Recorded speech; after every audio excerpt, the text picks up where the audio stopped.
Well, earlier this evening, News 19's Kaylin Hagwood had the chance to sit down with several teachers to hear their perspective about what happened today. Here's a little bit of what they had to say.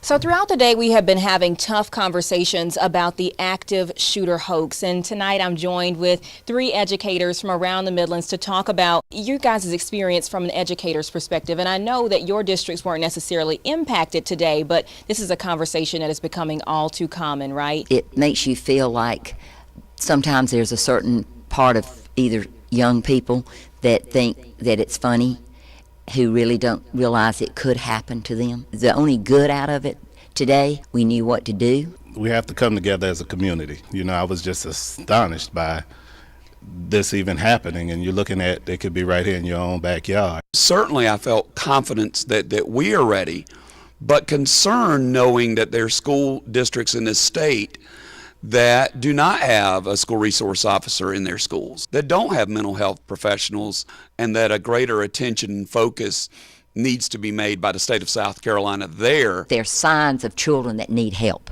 Would you agree with me? And if we could start, zeroing in on that, we could save things that are we're stopping it before it gets to the point of locking down a school. When you guys see these types of things on the news, and it is real, to me, it almost feels like that could be triggering for you all to constantly have to consume that. When you hear it, it's sad. I'm afraid that we're going to become so numb that we aren't going to be able to react the way that we should react when situations like this happen.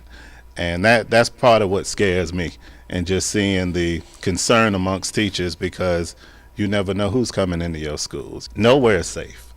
And you're looking at the kids that we're trying to raise and kids that we're trying to educate, and you just wonder, where's it going wrong? My wife and I are blessed with 4 children. One of our children, one of our kids, was the age of the young people at Sandy Hook when it took place.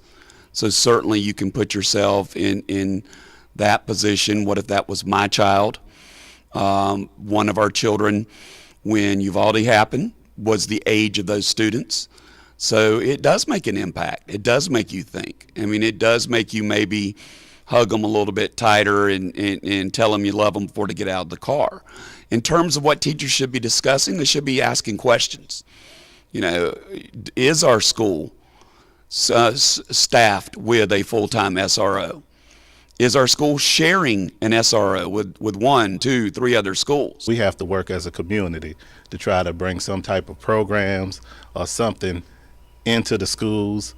I think kids have got to learn there are consequences to bad behavior.